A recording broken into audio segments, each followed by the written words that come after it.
Hi,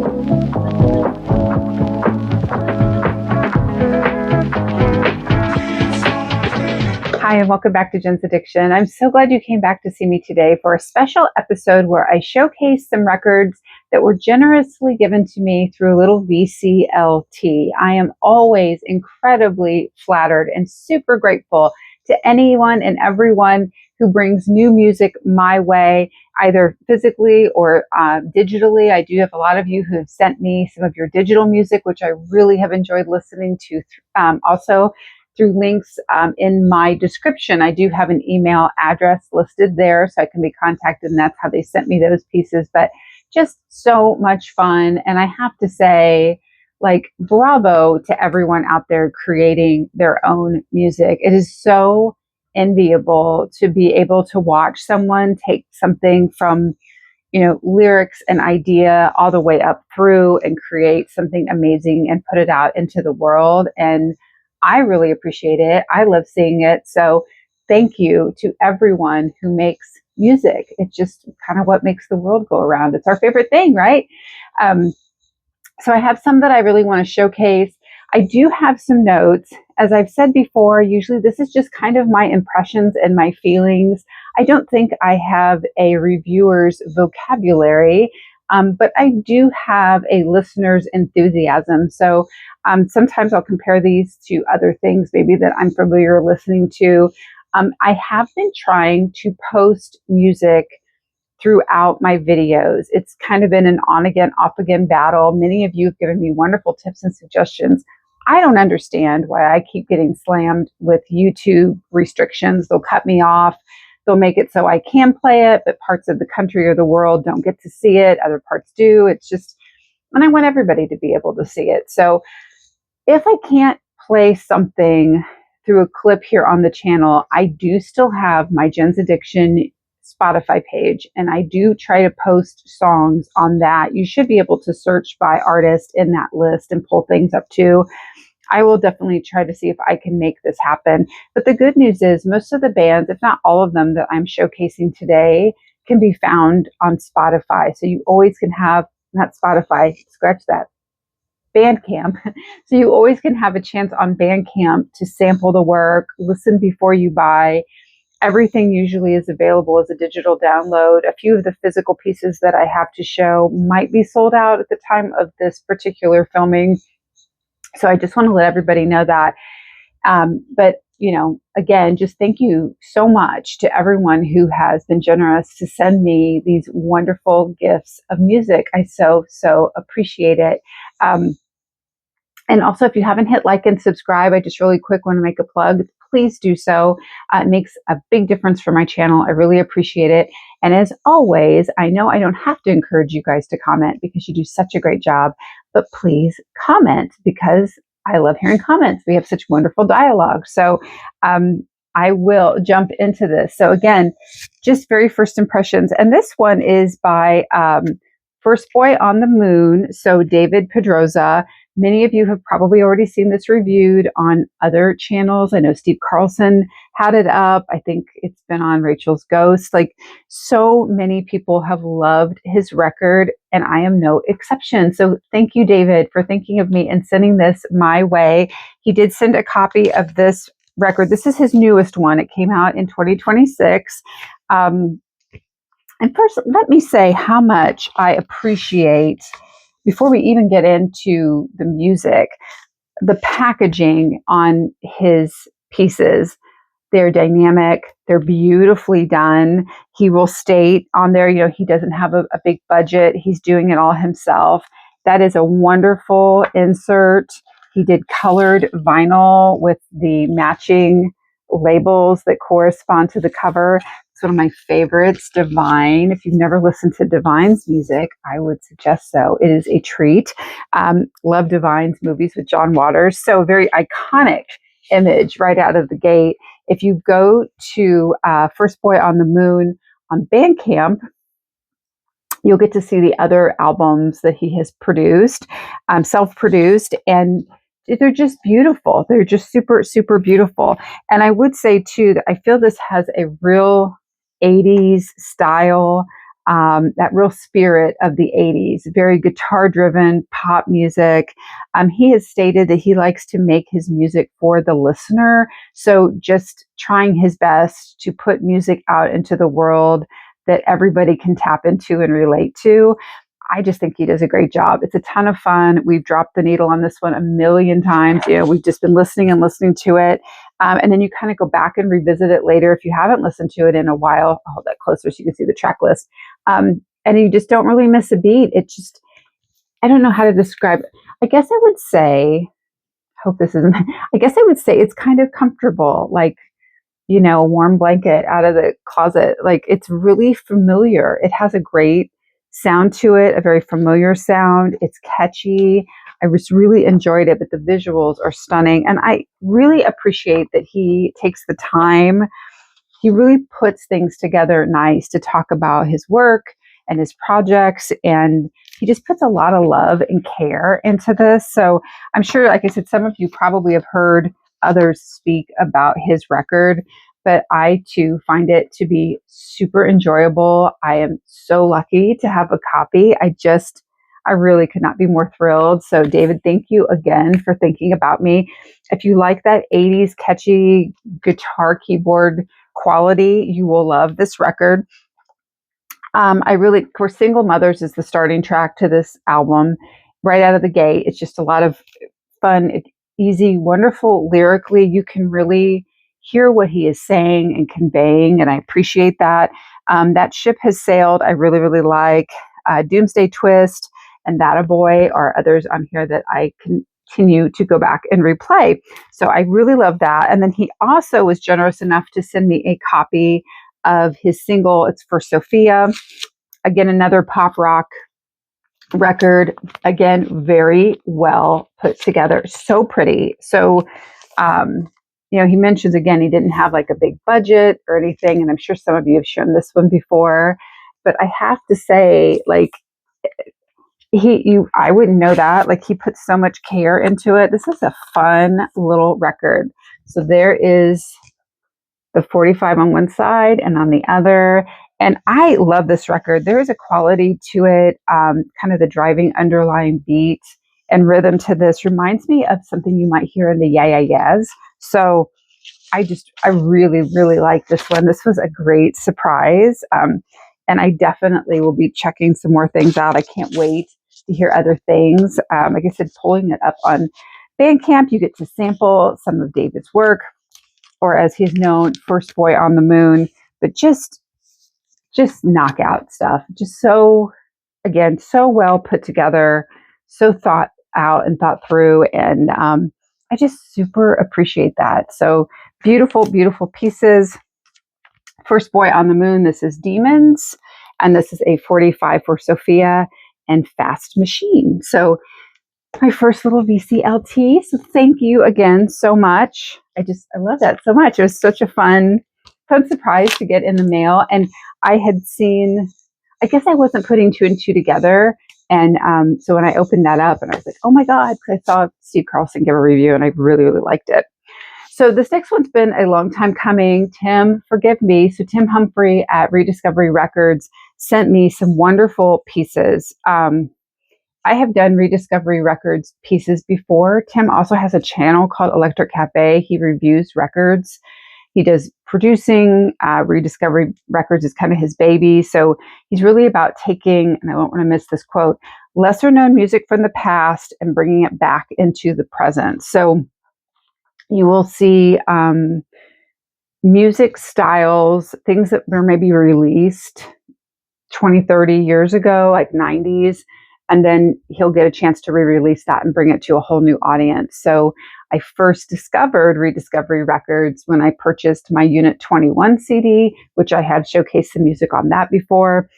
But these were great. These are these are two records. He sent me two full-size records and this really limited edition 45, which I was so thrilled to get. So let's start with this one first. Again, these are all on Bandcamp.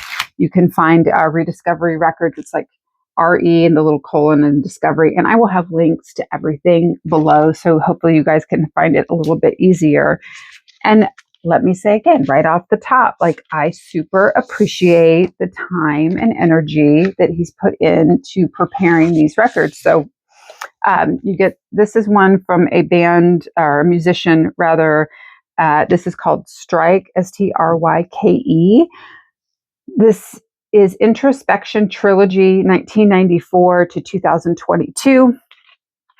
This particular record came on, let me show you. I can't use my fingers. Isn't that pretty? Blue, marbled blue vinyl. A lot of Rediscovery records too is like that chill room, that chill vibe, where you just want to pop your headphones on and drop out. Like it just takes you to another place. And so not only is the record beautiful, but really nice insert came with this to kind of describe Tim's process for discovering and rediscovering this particular music and bringing it through Rediscovery Records. And then also Greg Chen is Strike, and he kind of talks about how this record was done, which he said was recorded in one take around 93, 94 at a friend's house in Miami. Had been borrowing some equipment and then just kind of went from there a little bit, like one thing after another. So this is a very ambient electronic record.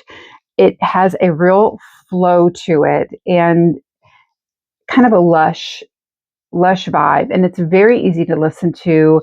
It almost kind of reminds me of something you might hear in the background for a sci-fi movie, or it has that kind of space quality to it, I guess I would say. Like it really takes you above and beyond the earth or the world. Like you can just really lose your mind and lose your thought process in it. I did think it was interesting that it was kind of described as being a sequence. So like with electronic music, you might layer sequences and patterns one on top of another to create a song, whereas this is taking sequences and flowing them together. So, sequence to sequence instead of layering sequences together. It's more of a flow. And I really do think I can hear and understand that what they're trying to get at. And it is a beautiful, beautiful, simple sound, and it's just easy to get lost in. I really, really like this particular one a lot. It has 2 tracks on it. It's 26 minutes long, start to finish, atmospheric, ambient, and then it will speed up a little bit. It has definitely an ebb and flow with the tempo, but it almost gives me like a trance dance style vibe in it. But it is just a chill and relax kind of record. And I like having those in my collection. I think I might have mentioned in talking about Royksopp and that really true ambient sound. And this even takes you kind of a step beyond that. But yeah, it's a very chill. I kind of like the descriptor. If you pull it up on Bandcamp, and you'll get a real sense of what that means. And kind of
and kind of on the similar vein, but a little bit different. This is Ambient 7, and this also has a really awesome, oops, I cannot grab things today, forgive me. This has a really nice insert in it too. It really outlined the record, the process, everything that was in it. Another electronic chill out sort of vibe to it. Also has techno and dub, so the bass is a little bit heavier. Whoops. I note the bass will be a little bit kind of heavier, that kind of dub sound throughout. So I really, really dig this a lot. And there's some vocals to it. There's some saxophone on it. Each track is a little bit different.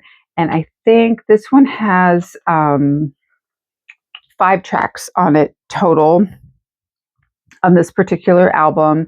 And this is Ambient 7 is a trio from Japan. And this is one of they had 3 LPs that they did over 4 to 5 years. So just super cool to kind of discover them. And again, another style of music like this where I can just sort of drop the needle on it and I don't have to overthink it. It just takes me someplace else. And I really, really, really dig that an awful lot. So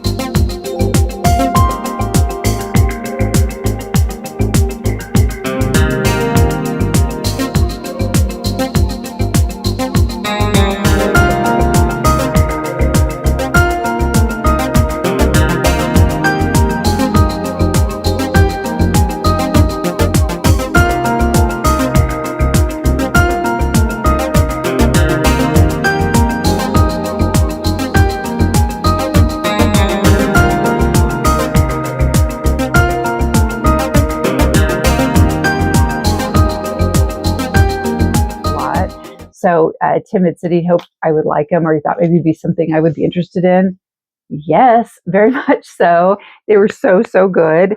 But I just really did. I think it's, oh gosh, what's the song called? Epilogue is on the end of, I think that's side 2, and that has the saxophone on it, which was really unexpected. So I didn't read any of the information about the music until after I listened to the record. So just super cool.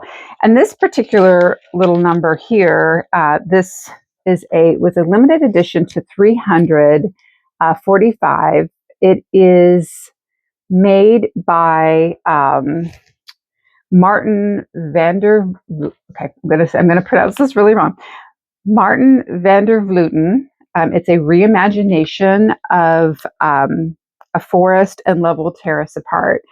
So 2 absolutely iconic songs. I love both of those songs, which is what piqued my interest about this particular record. But, they're iconic. It's The Cure. It's Joy Division. What do you do with that? And Martin has definitely put his stamp on these songs. They are different. They're done in a very, very different way.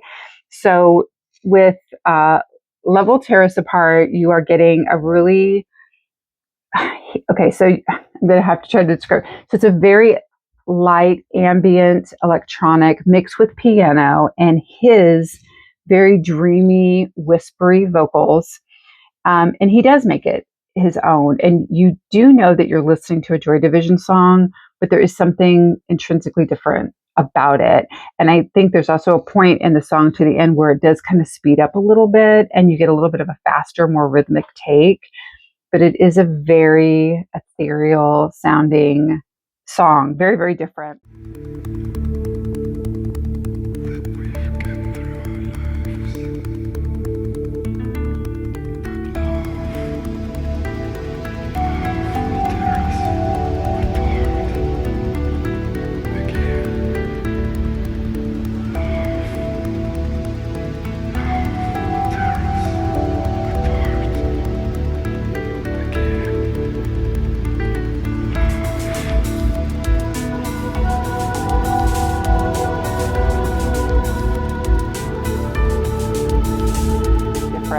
A Forest has Melbourne singer Linda Castagna.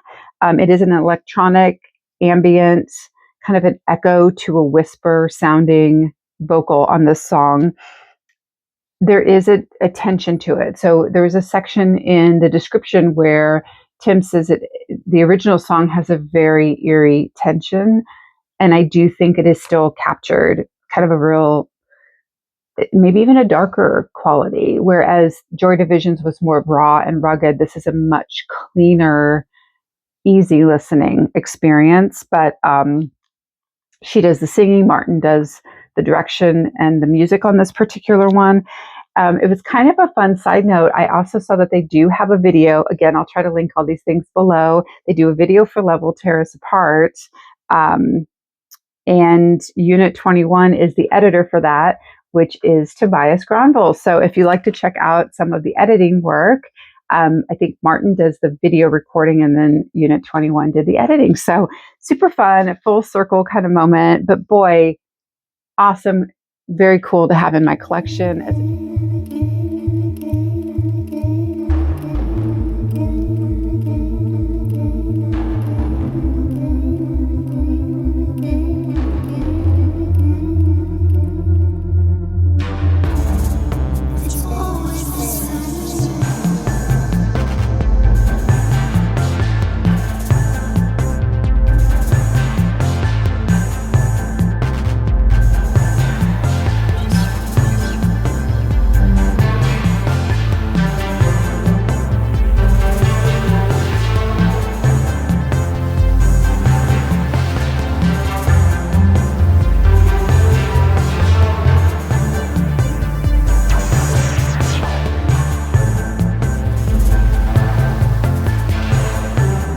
As a Joy Division fan, as a Cure fan, I think the 45 might be sold out, but the digital downloads are still available. They're only a couple bucks.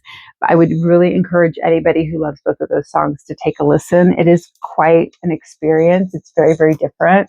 And I really love them. So Tim, thank you so much for sending those records my way.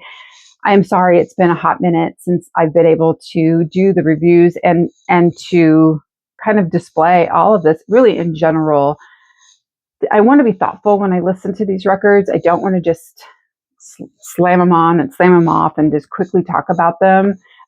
They were gifts and I appreciate that. So I really want to take my time and thoughtfully listen to things and thoughtfully describe them. So I hope I have done that. I so appreciate it. Tim has the best stuff. I really, really do. And if you love to talk about music, really in depth and reviews on records, Electric Cafe has so much fantastic stuff. I can't say enough good things about Tim's channel. So this next little bit of VCLT was given to me by Steve Harold. Steve has his own channel. Hi, Steve. He is always running around, I think, traveling all of the time. But this is a 1981 release by the Human Switchboard. So the album itself is called Who's Landing in My Hangar? This is a reissue of that record. Steve had found this while traveling. I think he said he picked it up at a record store on his travels. It was new to him. They are a 1977 started band from Cleveland, Ohio. They go on to start making music and touring a lot, and they would release like an EP or a single. This is their only full album that they have. They end up back in Kent, in Ohio, and they open a record store, I think, to help finance their music business, if I'm not getting this all kind of crazy. So in the interim, they're working, they're making music, and they do end up getting a little bit of a buzz from Rough Trade and IRS. So they put out this particular record. They were compared to Pere Ubu and the Velvet Underground, and I think one of their singles was produced by a member of Pere Ubu, so no surprise there if they are compared, but this is just on black vinyl. It played really, really well, and this was a new band to me. I was not familiar with them at all. He thought I would dig them, and he was totally right because they're right up my alley. They do have that sound. I mean, later on after they do this record, they go on to perform at CBGB's and the Peppermint Lounge in New York, and they kind of set up a little bit of a residency there before the band eventually breaks up in 83, 85. Lots of complaints. I think it was either through the band or management that IRS did not properly promote the record. Rolling Stone had a lot of great things to say about it.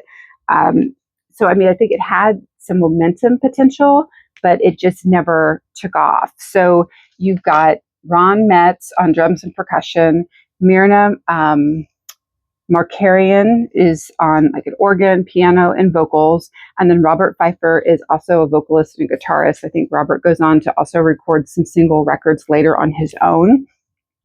I really dig right out of the gate Say No to Saturday's Girl and Who's Landing in My Hangar. On the second side, I think it was Don't Follow Me Home and Book on Looks were two that I really, really liked. It is such a surprise record. I think if you like a live sound, obviously if they're playing at CBGB's and at the Peppermint Lounge, they definitely have that early Blondie, early Talking Heads type of vibe to them, which I really, really did like.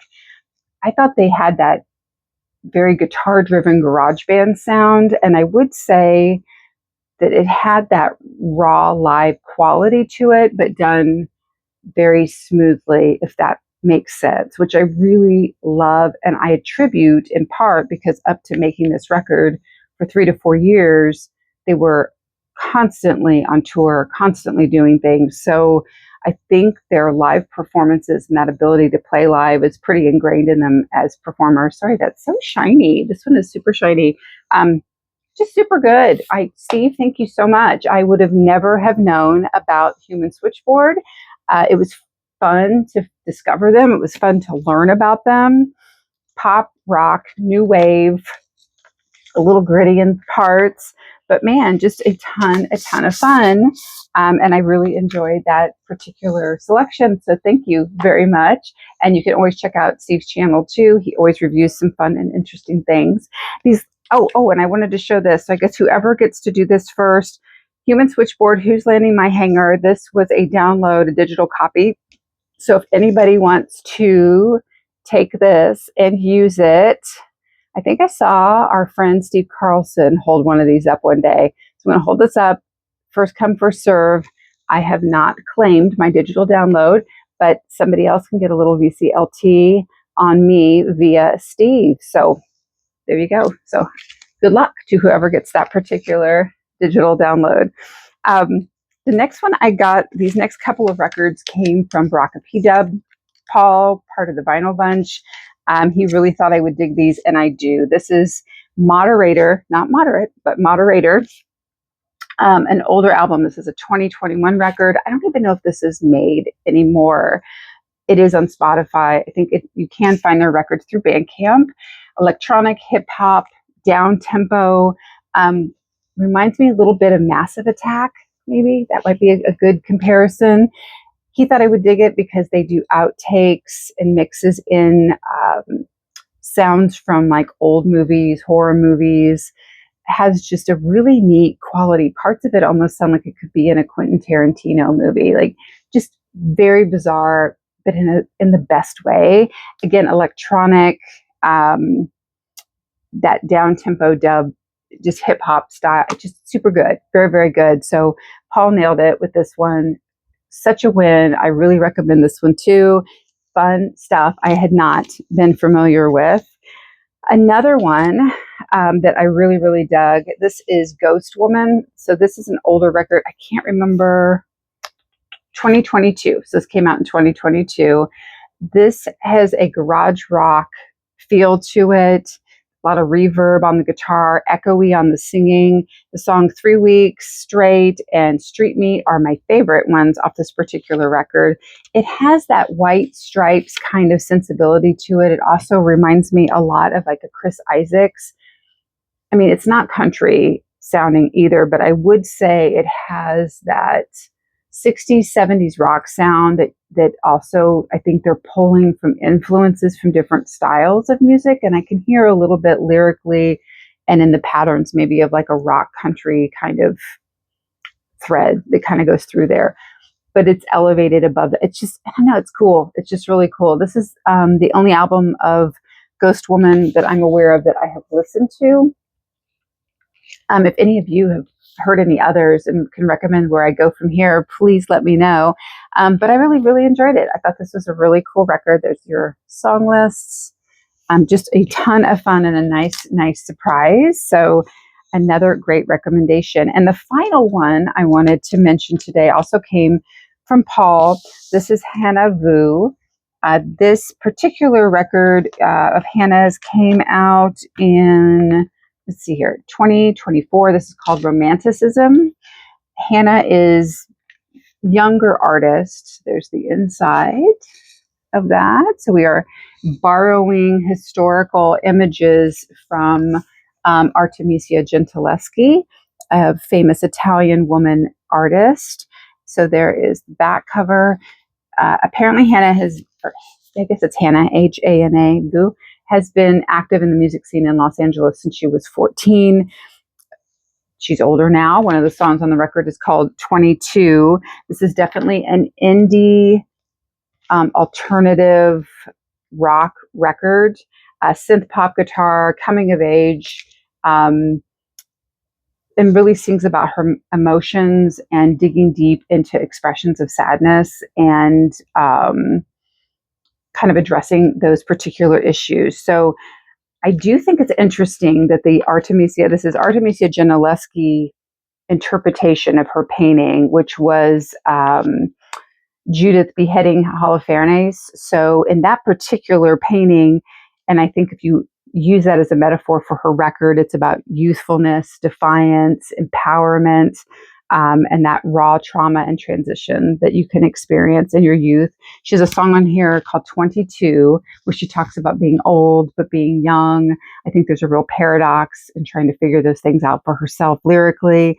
I also like the song on here called Find Me Under Wilted Trees. I think that is a really fun song. And she reminds me a little bit of Mitski. So Mitzi, sorry. If any of you listen to Mitzi, I love her song Washing Machine, but that's kind of what it reminded me of. And I just love the cover. And as a big art fan, I was like, hello. So there you have it. That's all my VCLT and quick reviews for the records that I received. Again, so appreciative of everybody taking the time to reach out to me, either through physical copies or electronically, to share your music with me and the things that you have loved and discovered. I super appreciate it. It's brought me a lot of joy. And these are all things that I have went back to and re-listened, not just because I wanted to talk about them, but because I genuinely love them and want to talk about them. So list something new down below. Has anybody given any of you gifts of music that you've or like blown away by, things that you've just discovered, something new? I love to hear everybody's recommendations and stories. It's always a ton of fun. And I just look forward to discovering something new all the time. So I hope that you all will be spending some wonderful new tunes, discovering something new, of course, but above all, enjoying everything that you are very passionate about in the best way. Thank you so much. Take care.